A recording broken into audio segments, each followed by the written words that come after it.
Nous possédons désormais la technologie nécessaire pour analyser, depuis les profondeurs de l'espace, les objets qui pénètrent dans les confins de notre système solaire. Et cet astre, à mon avis, présente des caractéristiques véritablement extraordinaires. Je propose simplement de l'observer attentivement avec tous les instruments disponibles, des télescopes terrestres aux capteurs spatiaux, afin de comprendre ce que nous observons réellement. Lorsque l'un des observatoires les plus puissants de la planète, l'observatoire KEK à Hawaï, a pointé ses instruments vers le visiteur interstellaire connu sous le nom de TREI Atlas, les astronomes s'attendaient à observer le comportement typique d'une comète. Mais la réalité les a laissés sans voix. A eu lieu d'émettre un léger jet de gaz, comme à son habitude, TREI Atlas a soudainement libéré de puissants jets d'eau, malgré une température inférieure à -165 degrés Celsius dans une région de l'espace. Un phénomène qui, selon les lois de la physique, devrait être impossible. Pourtant, les données infrarouges recueillies par le KEK l'ont confirmé. À peu près au même moment, l'Agence spatiale européenne et plusieurs observatoires terrestres ont détecté des émissions riches en nickel, un élément que l'on trouve généralement dans les alliages métalliques créés artificiellement, et non dans la glace ou les roches naturelles. Et la NASA, cependant, est restée silencieuse, refusant de diffuser les images haute résolution capturées par le rover Perseverance.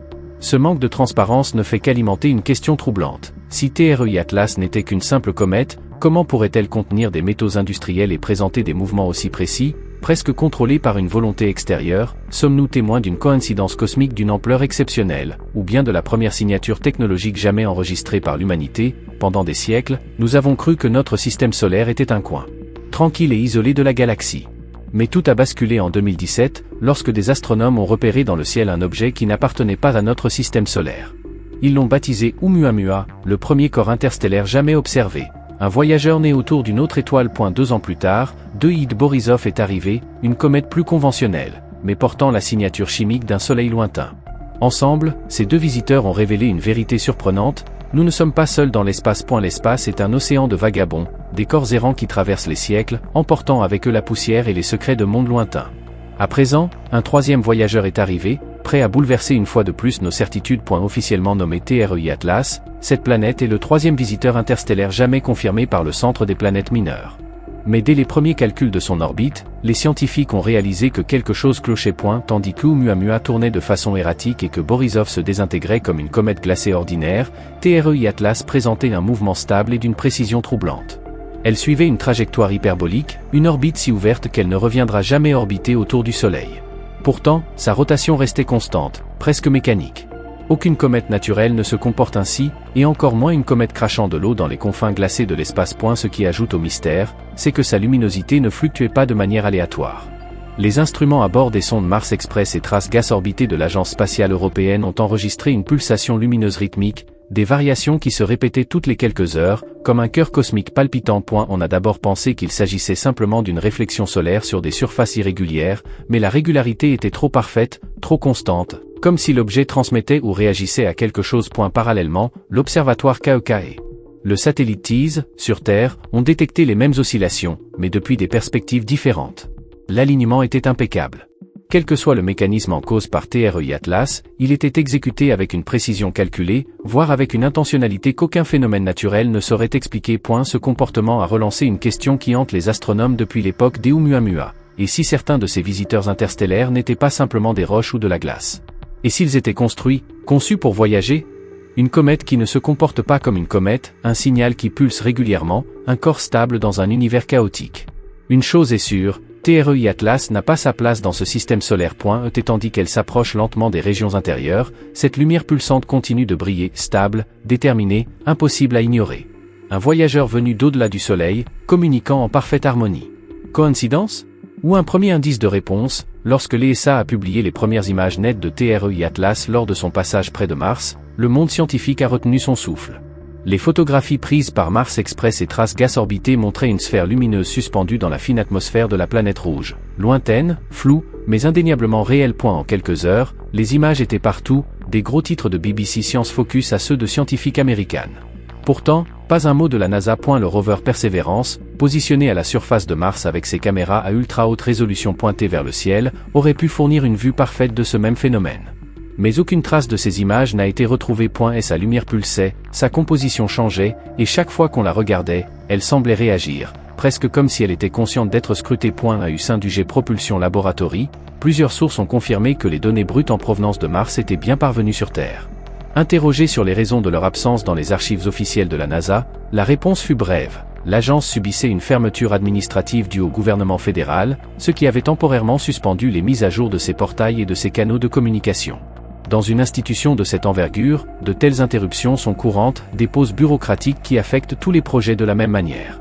Mais le moment choisi était pour le moins troublant. Au moment même où TREI Atlas pénétrait dans le système solaire interne, le flux d'informations s'est interrompu. En attendant la reprise des opérations, des astronomes indépendants ont commencé à analyser les quelques images disponibles. Sur des forums scientifiques en ligne, passionnés et chercheurs ont reconstitué des fragments d'images prises par les caméras du rover Perseverance, de longues expositions qui semblaient montrer un corps cylindrique reflétant la lumière du soleil sur plusieurs clichés. Les images étaient granuleuses, mais elles se sont rapidement répandues sur Internet. Certains les ont attribuées à de simples interférences, aux rayons cosmiques ou à des tremblements de l'appareil, d'autres étaient persuadés qu'elles représentaient quelque chose de réel, un aperçu fugace d'un visiteur interstellaire à l'horizon martien. Même les experts étaient partagés. Les observations de l'observatoire KEK avaient confirmé la proximité de TREI Atlas avec l'orbite de Mars, mais la distance précise restait incertaine, laissant place aux spéculations. Au fil des mois, tandis que le blocus persistait, des hashtags comme #DovLDato ont commencé à gagner en popularité au sein des communautés scientifiques en ligne. Il ne s'agissait pas de théorie du complot, mais de pure curiosité, d'un profond malaise né du silence dans un domaine fondé sur le partage des connaissances. Tout cela se résume peut-être à la lenteur de la bureaucratie. Ou peut-être que le véritable mystère ne réside pas dans le silence de la NASA, mais dans ce qui pourrait émerger lorsque ce silence sera enfin rompu. Le 24 août 2025, l'observatoire KEK-2 à Hawaï a effectué un balayage spectrographique à haute résolution de TREI Atlas, en se concentrant sur les longueurs d'onde comprises entre 3425 et 5500 angstroms. Les résultats ont laissé l'équipe de recherche sans voix. Au lieu de la combinaison habituelle d'émissions de fer et de silicate typique de toutes les comètes connues, les données ont révélé quelque chose de totalement différent, une signature spectrale intense de nickel pur, sans aucune trace de fer. On a d'abord pensé à une erreur d'instrumentation ou à une contamination atmosphérique, mais des analyses ultérieures ont confirmé l'anomalie.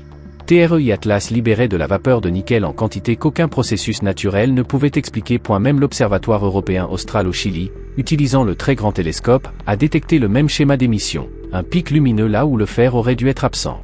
Dans la nature, le fer et le nickel sont presque toujours indissociables, ils naissent dans les étoiles, fusionnent dans les astéroïdes et apparaissent dans les météorites comme deux empreintes jumelles de la chimie cosmique. Trouver l'un sans l'autre, c'est comme voir de la fumée sans feu. Pourtant, TREI Atlas semblait composé de nickel raffiné, un métal qui, sur Terre, n'existe à ce niveau de pureté que grâce aux procédés industriels. L'énigme s'est épaissie lorsque les chimistes ont commencé à se demander comment un tel élément pouvait exister dans cet état. Sur Terre, le nickel pur est obtenu par le procédé au nickel carbonyle, une réaction qui exige des pressions contrôlées et des températures élevées dans des enceintes étanches. C'est une technique typique de la métallurgie, et certainement pas de l'astrophysique.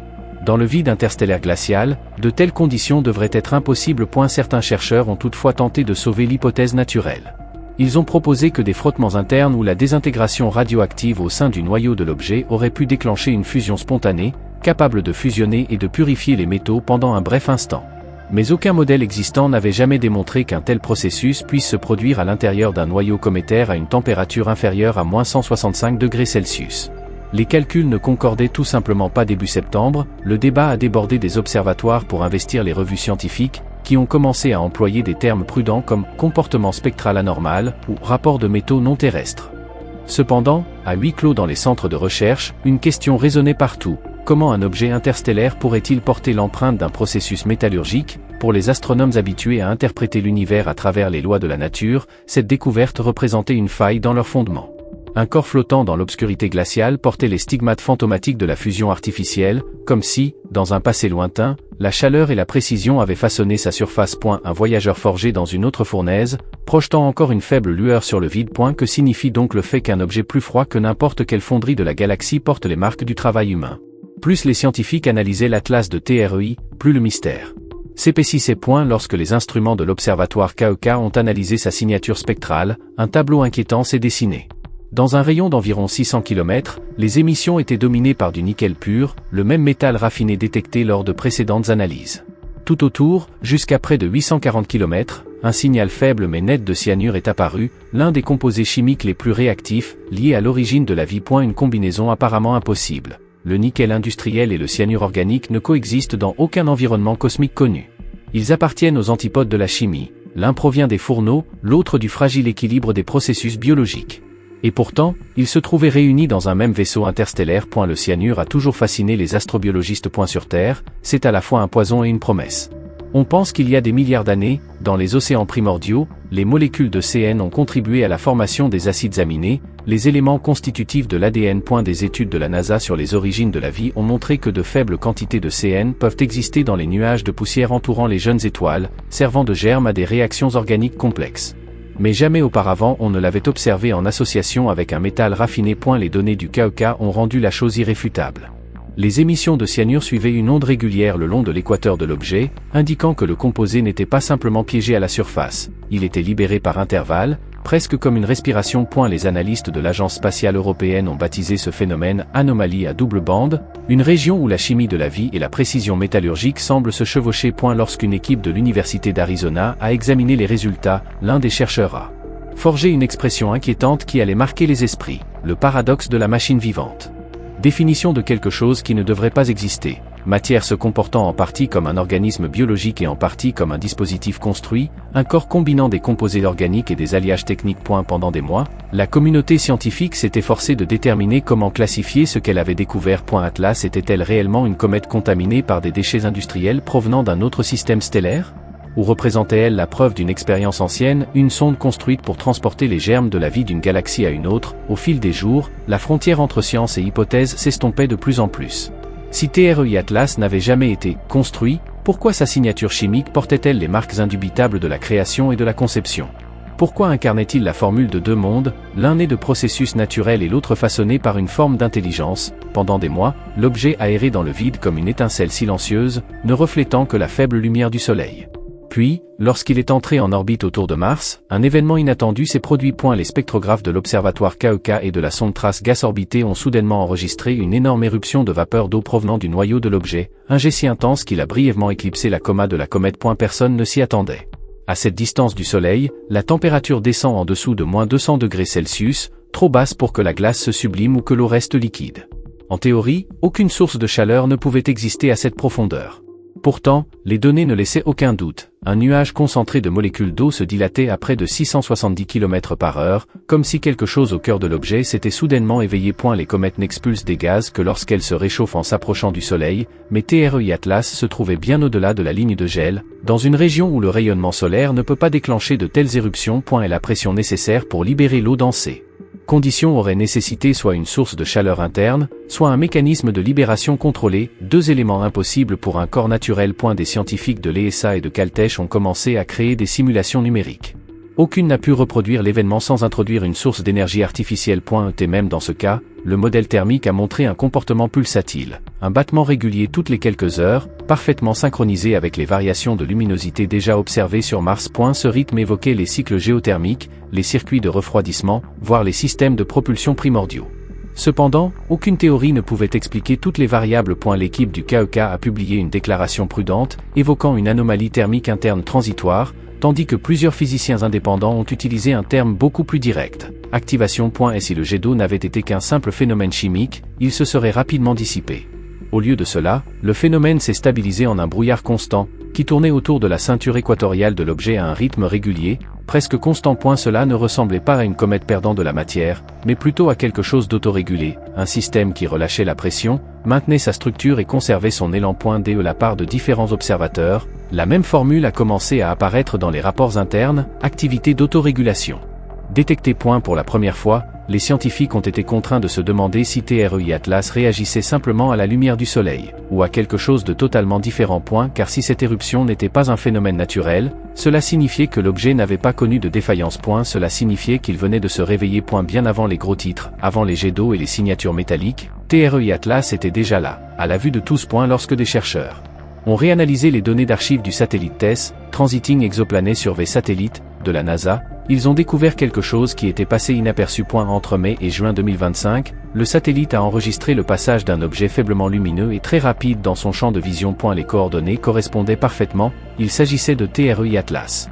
Mais les données de cette époque racontaient une histoire complètement différente. À ce moment-là, l'objet ne présentait aucune trace de gaz, de poussière ou de coma.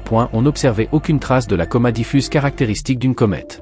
Au contraire, la courbe de lumière de TREI Atlas apparaissait nette et précise, presque identique à celle d'un astéroïde rocheux. Son albédo, ou capacité à réfléchir la lumière, correspondait à celui de 4 corps rocheux connus, ce qui indique une surface dure et compacte.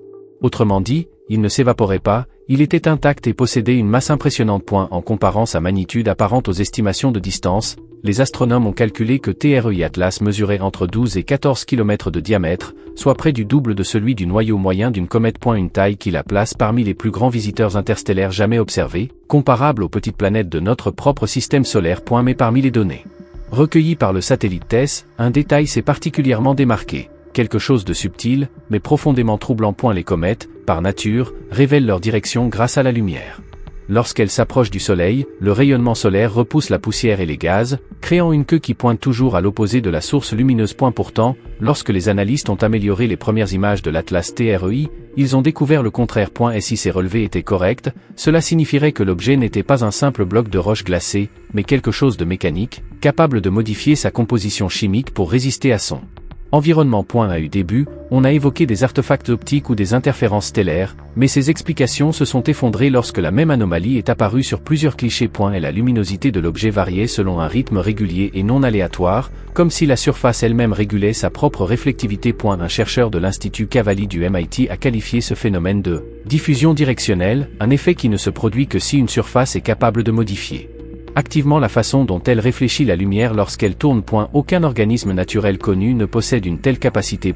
Lorsque cette découverte a été comparée aux données de l'Observatoire KEK et de l'Agence spatiale européenne, une question a dominé toutes les réunions. Si TREI Atlas réfléchit réellement la lumière du Soleil, pourquoi cette réflexion se comporte-t-elle comme une impulsion codée, irrégulière, ciblée, intentionnelle? S'agissait-il simplement de renvoyer de la lumière dans l'espace, ou essayait-il de communiquer? Avec l'arrivée de l'automne, même les astronomes les plus sceptiques commencèrent à hésiter avant d'employer le mot comète. Chaque nouvelle donnée érodait cette définition. La stabilité anormale, les émissions métalliques, la queue inversée, chaque élément contredisait les lois régissant les objets de ce type. Lors d'une retransmission en direct de la Royal Astronomical Society, un chercheur a enfin exprimé ce que beaucoup pensaient depuis des mois. Si c'est effectivement une comète, alors il faudra revoir la définition même de ce qu'est une comète. Cette déclaration a secoué le monde universitaire comme un séisme. En quelques heures, le terme « technosignature », jusque-là cantonné aux conférences SETI et à des articles plus théoriques, s'est répandu comme une traînée de poudre sur les forums de recherche et les réseaux sociaux scientifiques. Si TREI Atlas était effectivement capable d'utiliser l'énergie solaire pour se mouvoir et se transformer, alors il ne s'agissait peut-être pas simplement d'une réaction physique. Peut-être réagissait-il à quelque chose. Peut-être réagissait-il à nous. Et la NASA a tenté de recentrer la conversation sur des sujets plus conventionnels, mais certaines discussions internes qui ont fuité en ligne ont révélé un malaise croissant. Des courriels archivés et des comptes rendus de conférences suggéraient que certains départements développaient des modèles en dehors des paramètres cométaires traditionnels, des scénarios incluant la propulsion, le renforcement structurel et le contrôle de la réflexion. Parmi les nombreuses hypothèses, 2 théories ont commencé à dominer le débat. Et la première hypothèse, presque poétique, affirmait que TREI Atlas était une relique, un fragment d'une civilisation ancienne désormais disparue, qui avait erré parmi les étoiles pendant des éons.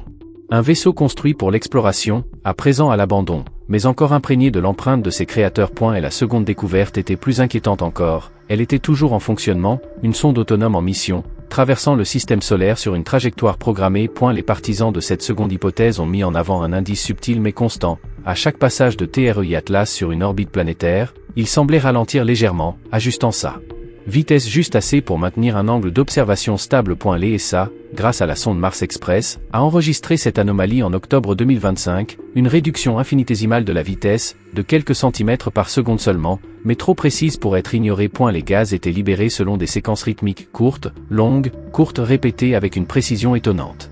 L'équipe de Grok a suivi ces rythmes au fil du temps et a découvert qu'ils n'étaient pas aléatoires. Chaque nuit, des télescopes suivaient sa trajectoire à travers le système solaire interne. Les données devenaient plus claires, le mystère plus profond et le silence des agences officielles plus assourdissant. Et la question a fait le tour du web, des observateurs au forum en ligne. TREI-Atlas est-il arrivé là par accident, ou était-ce le destin? Fin octobre, TREI Atlas n'était plus une simple curiosité astronomique, c'était devenu un point de friction culturelle. Le débat a envahi tous les espaces, des articles universitaires au podcast en passant par les émissions de télévision. Le monde s'est divisé en 2 camps, chacun persuadé que l'autre avait tort. D'un côté, les scientifiques traditionalistes, prudents et méthodiques. Pour eux, TREI Atlas était un phénomène rare mais naturel, un corps cométaire anormal qui défiait les modèles encore incomplets. Il soutenait que les émissions métalliques, les queues inversées ou les pulsations lumineuses pouvaient provenir de compositions inhabituelles ou d'effets thermiques interstellaires. S'aventurer plus loin, disait-il, revenait à confondre preuve et fantaisie. D'un autre côté, le groupe des 6 croyants, une coalition d'astronomes, d'ingénieurs et de visionnaires, qui voyaient quelque chose de plus grand dans ce mystère. Pour eux, les coïncidences n'existaient pas. La pureté du nickel, les traces de cyanure, les émissions rythmiques, tout indiquait un dessein délibéré. Ils l'ont qualifié de première technosignature de l'histoire de l'humanité, la preuve que, dans un passé lointain, une autre intelligence avait construit cet objet et l'avait envoyé voyager parmi les étoiles. L'opinion publique était tout aussi divisée. Les forums regorgeaient de simulations, de documents divulgués et de prétendus décryptages de motifs lumineux. Des hashtags comme #StasColtando et #SondaAtlas ont envahi Internet pendant des semaines. Les journaux télévisés ont opposé astrophysiciens et chercheurs indépendants, chacun s'appuyant sur les mêmes cadres d'analyse mais avec des convictions opposées. Derrière ce brouhaha, une idée commençait à émerger. Si nous n'arrivions pas à nous mettre d'accord sur ce que c'était, nous devions aller le voir. Un groupe de planificateurs de missions de Caltech et de l'Agence spatiale européenne a proposé d'utiliser le vaisseau spatial Juno, en orbite autour de Jupiter, pour tenter un changement de trajectoire et intercepter le vaisseau spatial Triatlas. Cette proposition a tout changé.